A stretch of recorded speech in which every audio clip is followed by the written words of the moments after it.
As the Broncos wrapped up the first half of OTAs this week and head into minicamp, head coach Sean Payton is feeling good about the offseason so far. This first half of these OTAs have gone really good. I mean, really good. Hey Broncos Country, I'm Lori Lattimore-Volkman, and this is the Roundup.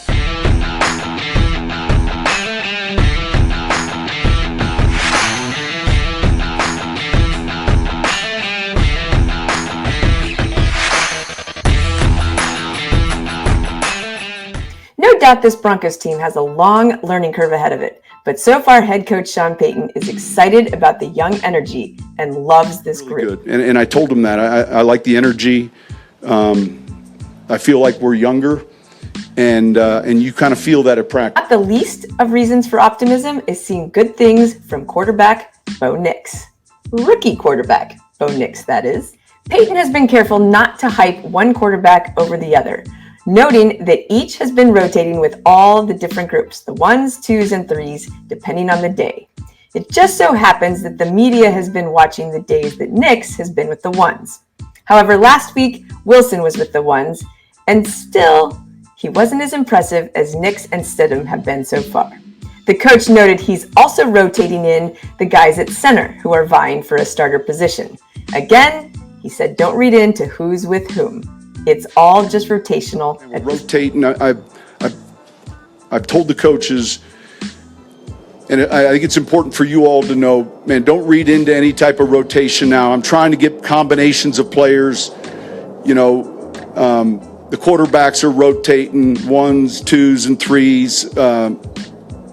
But it just so happened that we've gone every third day, and you guys have seen Nix running with the 1s. So that's a little bit of a coincidence. I want to see the centers with the different guards. I want to see the quarterbacks with the different offensive lines. So I want to see the rotations, and they don't have to follow a set pattern.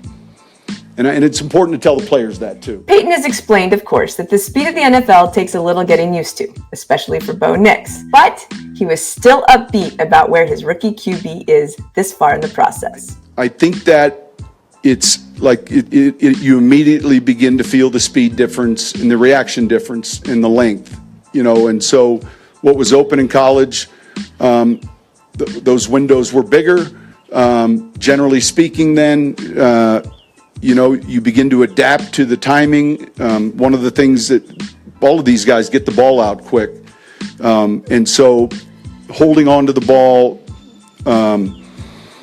you know, and waiting can sometimes be obviously detrimental. And I think it's the study and the understanding of the defensive scheme, and then understanding where the windows are in regards to spacing. But I do think that begins the first time you're out here and everyone's moving around full speed. It's like, wow.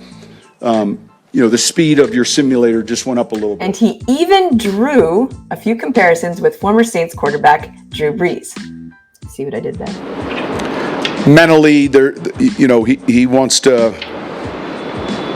know as much as fast as he can. There's, you know, he's the son of a coach. Now, Drew wasn't necessarily the son of a coach, but you know, this group of quarterbacks in general are kind of like gym rats. You know, they enjoy the process.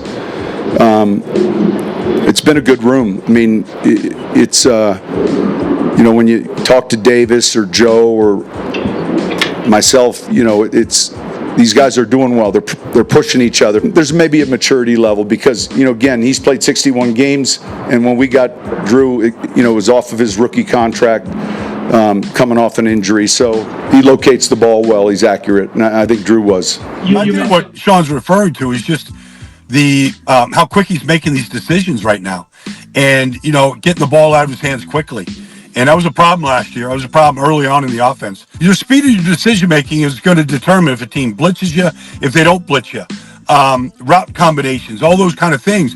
If you can see it quick and beat it quick, you know, you have a much better chance of staying on schedule. What Sean said yesterday, it opened my eyes. I don't think he's just throwing out bouquets just to throw out bouquets. When he's doing something good, I think Sean wants to let everybody know that this guy is, you know, he's ahead of schedule right now.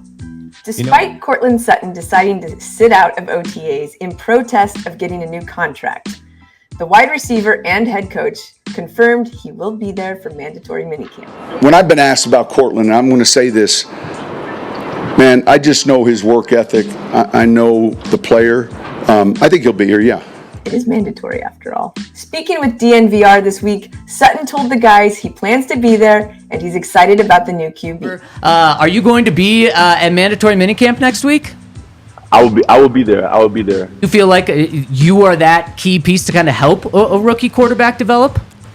1,000%. I think that, you know, the things that I bring to the table are things that, you know, one, that are always being fine-tuned. I'm pretty sure you guys hear that from me all the time. I'm always trying to, you know, figure out ways to make myself better. And, you know, it's not going to be enough to just do what we did last year. You know, ultimately the biggest thing is to continue to ascend, you know, continue to take my game to even higher heights than they have been over the 6 years that I've been here so far. We want it to be a thing where people look at the Broncos on their schedule and they say, this is going to be a game that we have to be on our P's and Q's. Yeah. And we know that we have the talent. We know that we have the coaches. We have any and everything that we need to be able to get there. It's just getting there. While Sutton gets back into the groove, fellow wideout and young gun Marvin Mims is excited about more opportunities in a bigger role this year, whether it's on the offense or on special teams. First and foremost, I mean, it starts out here on the practice field. You know, if I take care of my business out here, it'll go to the game. So, you know, for the most part, you know, looking forward to it, but I just know I have to handle my business here and then, you know, eventually when we get there in the fall. I mean, it's more exciting for sure. I mean, the whole purpose of them changing the rule is supposed to get more production out of the kickoff and kick returns. It's supposed to be like a good play. You know, just last year was a lot of touchbacks, so this year it's supposed to be an actual play. So, I mean, it's new to everybody, so we'll see how it goes. The defense is also mostly a hypothetical, as projected starters are young, inexperienced, and untested. I just had, you know, I have the utmost respect for Coach Payton, man, and you know, we had plenty of talks. It just talks about like just my journey getting to the NFL. Just, you know, he can go too, and he has a story for everything, and you know, everything I said, he has a story behind it, and you know, he just gave me some confidence that, you know, he had confidence in me, and you know, that goes a long way with me. When a coach had confidence in me, it's like I don't know, it gives me a boost of energy, boost of confidence in myself, and you know, when I play confident, I'm dangerous. So PJ Locke is one of those young guns fighting for a starter role as safety. After recently re-signing with the Broncos, he's ready to get to work. I always felt like I was a starter at some point. You know, I just needed my break. And one thing that I did tweak was, man, when I was on the field at the games that I was still on IR, I made sure I had the headset on and I heard every single call that VJ was making and every single adjustments that CP was making with Kareem adjusting. I'm like right there in the conversation. So, you know, just taking care of that mental side of the game. An extra bonus for Locke is the recent addition of defensive backs coach Jim Leonard. Man, you can see I kind of lit up a little bit. Man, it's awesome.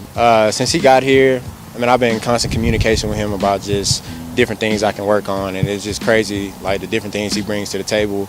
He's taught me some things that, you know, I didn't really know about, and I think he's going to help take everybody's game to the next level because of what he brings to the table. So.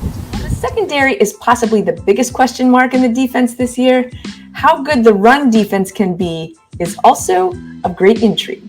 The addition of John Franklin Myers and Malcolm Roach will be huge assets. You know, I play with an effort and physicality that people just aren't willing to match. And you know, it's just how I am, it's how I was designed.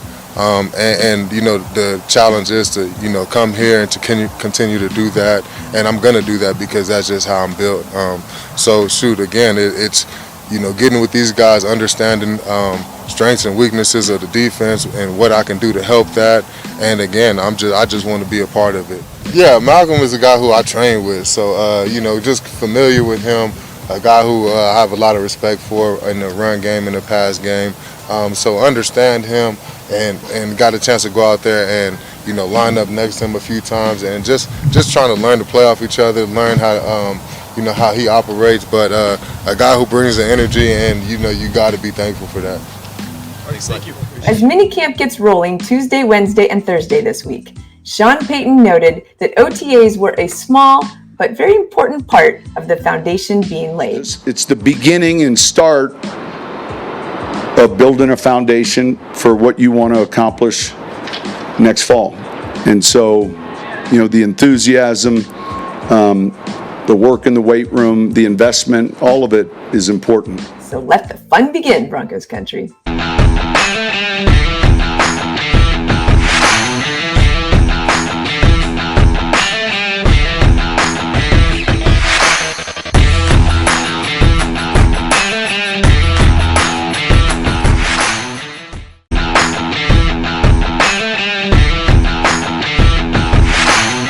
Head coach, the addition of former Jets edge rusher, the addition of former Jets as mostly